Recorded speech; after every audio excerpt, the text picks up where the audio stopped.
We all know that current watchtower leadership are money laundering criminals that have been fleecing the flock for decades. But what about the leaders of the past, like Judge Joe Rutherford? He certainly wouldn't be fleecing the flock, would he? Stay tuned.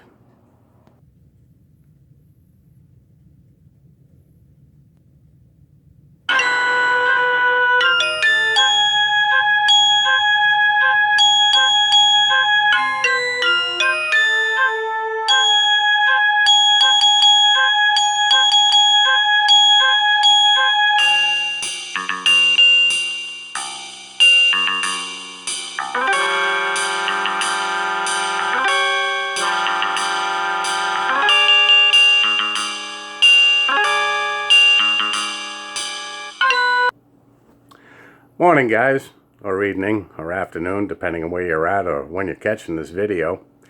I recently got some information. I want to thank Devin Diaries. She's always great at sending me information when I need it the most. And basically this one was about Judge Joe Rutherford and the boys of the past. Just how corrupt they were. We all know that current watchtower leadership is fleecing the flock, and more witnesses are becoming aware of it. They're becoming aware of the pedophile paradise that they've created over the decades, and they're leaving. Now, if you watch Mike and Kim's Nail in the Coffin videos of late, they're now leaving in droves. Entire families are leaving. So they're on their last leg. But she sent me this article. This was actually, hold on one second, guys. Let me punch this up. This was actually an article from 2006 that I was totally unaware of. Thank you, Devin. I appreciate it. From August 2006 from JW's Challenge. It's a newsletter.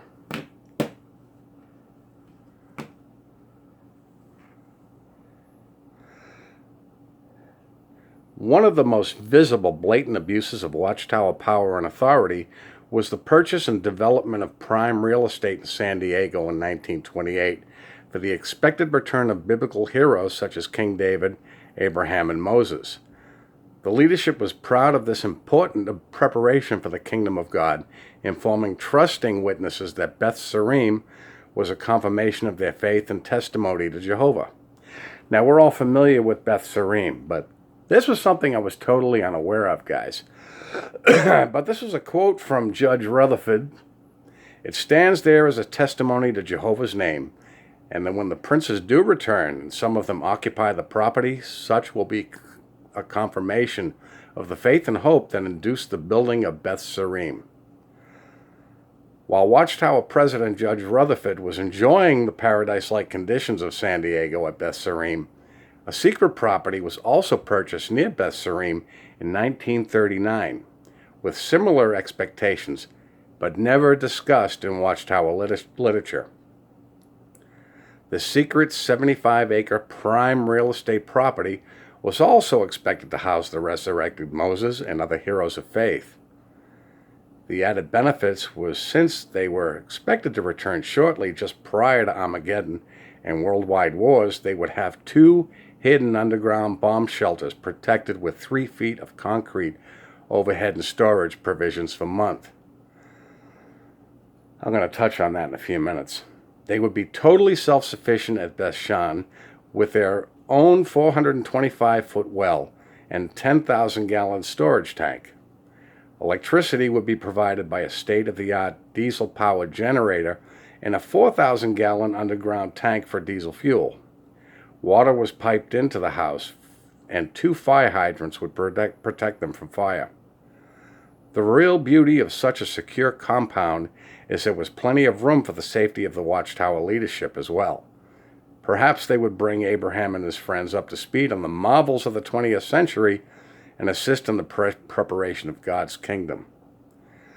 Beth Shan mentioned only once by name in the Watchtower publication Consolation, predecessor to the Awake magazine. The context is an article concerning the requested one-man cemetery plot for Judge Rutherford, since the original burial request at Beth Sarim was denied. I don't think I need to read any more of that, guys. First of all, we know that Rutherford was using Beth Sarim as a vacation home. He was living quite comfortably, while the JWs at that time were struggling just to make ends meet, much like today.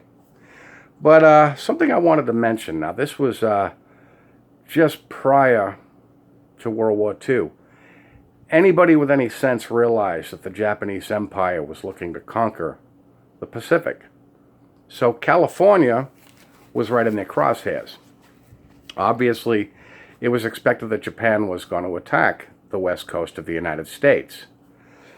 So they had 2 bomb shelters built. But much like today, they wonder where current JWs get their survivalist mentality. They get it from Watchtower themselves. Much like today, if Judge Rutherford and the boys of that era were of the anointed class, why were they trying to protect themselves from death? If the Almighty wanted them in heaven with him to rule with the 144,000, he would have taken them. If he wanted them here on earth, he would have protected them. They wouldn't need bomb shelters. So why did Judge Rutherford, much like today's leadership of Watchtower, need this kind of protection? Can't the Almighty protect without the use of bunkers? He protected Bible characters in the past. But for some odd reason, this was the faith that Rutherford put in Jehovah. He didn't have faith in them to protect him, so they had bomb shelters built. And obviously, he wasn't looking forward to that heavenly reward that was promised if he was one of the anointed, because he was living his reward in full during his lifetime here on earth. Something he'll have to answer to in time, much like current Watchtower leadership. Jehovah's Witnesses, there are many of you inside that are now seeing this because you're leaving in droves. There are also many inside that are not leaving, which I want to touch on in the near future. But for the indoctrinated ones, what are you not seeing? Are you not seeing this because you don't want to see it? If you have the truth, there'd be no harm in investigating this for yourselves. Don't let a corporation do your thinking for you because your brain stops working if you don't exercise it. I know a few JWs that will fight to the death that this is the truth. You know, at one time I thought so too, until things didn't start adding up. So what did I do? I inspected it on my own and found it quite deficient.